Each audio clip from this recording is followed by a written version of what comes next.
దేశాన్ని అస్థిరపరిచేందుకు యత్నిస్తున్న బాహ్య అంతర్గత శక్తుల ఆట కట్టించి ప్రజాస్వామ్యాన్ని దేశ సమగ్రతను కాపాడేందుకు ప్రజలంతా ఉద్యుక్తులు కావాలని రాష్ట్ర ఉప ముఖ్యమంత్రి కొణిదెల పవన్ కళ్యాణ్ పిలుపునిచ్చారు. 79వ భారత స్వాతంత్ర్య దినోత్సవం పురస్కరించి కాకినాడ జిల్లా స్థాయి వేడుకలు శుక్రవారం ఉదయం స్థానిక పోలీస్ పెరేడ్ మైదానంలో ఘనంగా జరిగాయి. ఈ కార్యక్రమానికి రాష్ట్ర ఉప ముఖ్యమంత్రి, పంచాయతీరాజ్, గ్రామీణాభివృద్ధి, గ్రామీణ నీటి సరఫరా, పర్యావరణం, అడవులు, శాస్త్ర సాంకేతిక శాఖ మంత్రి కొణిదెల పవన్ కళ్యాణ్ ముఖ్య అతిథిగా హాజరై జాతీయ పతాకావిష్కరణ చేశారు. అనంతరం పోలీస్, ఎన్సీసీ దళాల గార్డ్ ఆఫ్ ఆనర్ స్వీకరించారు. అనంతరం ఆయన ప్రజలను ఉద్దేశించి ప్రసంగించి ముందుగా జిల్లా, రాష్ట్ర ప్రజలందరికీ స్వాతంత్ర్య దినోత్సవ శుభాకాంక్షలు తెలియజేశారు. ఎన్నో నిరుపమ త్యాగాల వల్ల దేశానికి స్వాతంత్ర్యం వచ్చిందని, ఈ స్వేచ్ఛా వరాన్ని మనం సద్వినియోగం చేసుకుంటూ దేశాన్ని కాపాడుకోవాలని ప్రజలను కోరారు.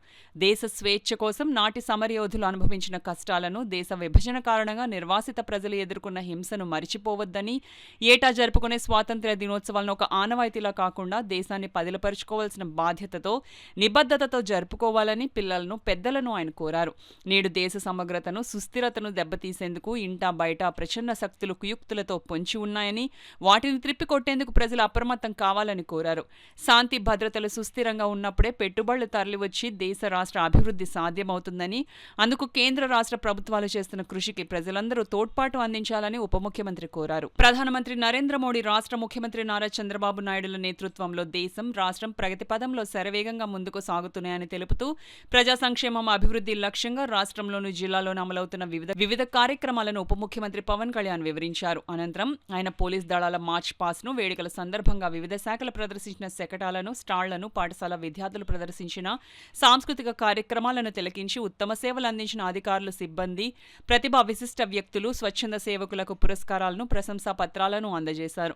అలాగే కాకినాడ ప్రభుత్వ సామాన్య ఆసుపత్రిలో 6 కోట్లు సిఎస్ఆర్ నిధులతో రెడ్ క్రాస్ క్యాన్సర్ బ్లాక్ నిర్మాణానికి ఉప ముఖ్యమంత్రి శంకుస్థాపన చేశారు. ఈ కార్యక్రమంలో ఉప ముఖ్యమంత్రి సతీమణి అన్నా లెజ్నేవా, జిల్లా కలెక్టర్ షాన్ మోహన్ సగిలి, కాకినాడ ఎంపీ తంగెళ్ల ఉదయ్ శ్రీనివాస్, ఎమ్మెల్సీలు Kari Padmasri, Perabathula Rajasekharam, Kakinada city MLA Vanamadi Kondababu, Kakinada rural MLA Pantham Nanaji, Peddapuram MLA నిమ్మకాయల చిన్నరాజప్ప, రాష్ట్ర పౌర సరఫరాల సంస్థ chairman Thota Sudheer, DCCB chairman Tummala Babu, మాజీ ఎమ్మెల్యేలు ఎస్వీఎస్ఎన్ వర్మ, పెండెం దొరబాబు, జిల్లా police superintendent G Bindu Madhav, joint collector Rahul Meena, Kakinada municipal commissioner Bhavana, red cross రాష్ట్ర విభాగ చైర్మన్ వైడి రామారావు, పలువురు ప్రముఖులు పాల్గొన్నారు.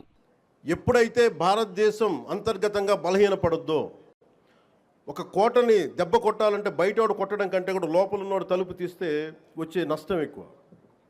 అందుకని ఎప్పుడు కూడా విదేశీ శక్తులు అంతర్గతంగా ఎవరున్నారు భారతదేశంలో, వాళ్ళకి ఎలాంటి ఇన్ఫర్మేషన్ ఇస్తే బాగుంటుంది, వాళ్ళ ఎజెండాని వీళ్ళందరూ మోస్తున్నారు. దీన్ని ప్రజలందరూ కూడా చాలా సునిశ్చితంగా గమనించాలి. ఇది ఏమైపోతుంటే ఒక్కసారి వాళ్ళని లోపలికి రానిచ్చామా, మీరు 2019, 2024 చూశారు. రోడ్డు మీదకి రావాలంటే భయాలు వచ్చినాయి ఒక్కొక్కళ్ళకి. ఈ రోజున కూటమి ప్రభుత్వాన్ని తిట్టడానికి ఎవరు ఇబ్బంది పట్టట్లా. దేనికంటే ఇది ప్రజాస్వామ్యం, దీన్ని గౌరవించడానికి ప్రతి ఒక్కరికి మాట చెప్పేది. మీరు ఒక బాధ్యతగా మాట్లాడాలి, సద్విమర్శను సంపూర్ణంగా స్వీకరించే పరిస్థితులు ఉన్నాయి. కానీ గత ప్రభుత్వంలో చూస్తే విమర్శ చేయడానికి భయపడేవాళ్ళు, పోలీస్ అధికారులు డ్యూటీ చేయడానికి భయపడేవాళ్ళు, అధికారులు ఎనీ సివిల్ డిపార్ట్మెంట్స్ ప్రతి ఒక్కరు కూడా భయపడేవాళ్ళు. అడ్డగోలుగా దోచేసుకున్నారు.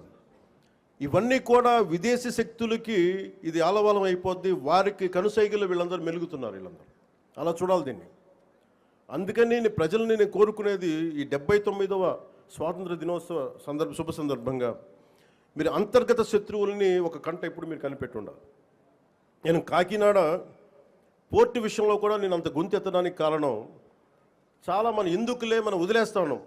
ఆంధ్రప్రదేశ్కి 974 నుంచి 974 కిలోమీటర్ల తీర ప్రాంతం ఉంది.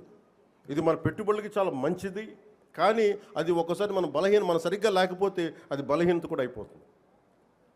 ముంబై దాడుల్లో కూడా అసలు ఏమాత్రం పర్యవేక్షణ లేని పోర్టుల నుంచి వచ్చేసారు. లేదంటే పర్యవేక్షణ ఉన్నా కానీ అమ్ముడైపోయిన వ్యక్తుల ద్వారా ఉగ్రవాదులు వచ్చేసారు. బాంబే దాడులు కానీ ఆర్డీఎక్స్లు వచ్చేసినాయి. ముఖ్యంగా ఆంధ్రప్రదేశ్ తీర ప్రాంతంలో పోలీస్ శాఖ చాలా బలమైన దృష్టి పెడుతుంది. ఎందుకంటే నాకు ఇది కాకినాడ చాలా వల్నరబుల్గా అనిపిస్తుంది ఒకసారి రిపోర్టు చూస్తూ ఉంటే.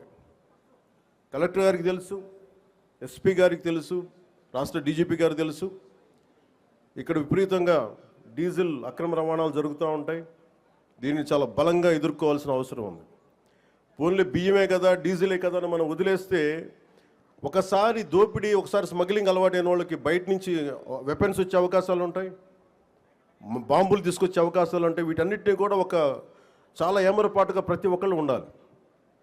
సో అందుకని దీన్ని భారతదేశం మా కమిట్మెంట్, కూటమి ప్రభుత్వం నారా చంద్రబాబు నాయుడు గారి నాయకత్వంలోని కూటమి ప్రభుత్వం చాలా స్పష్టంగా లా అండ్ ఆర్డర్ మీద, దేశం తాలూకు సుస్థిరత మీద మాకు చాలా సమగ్రమైన అవగాహన ఉంది.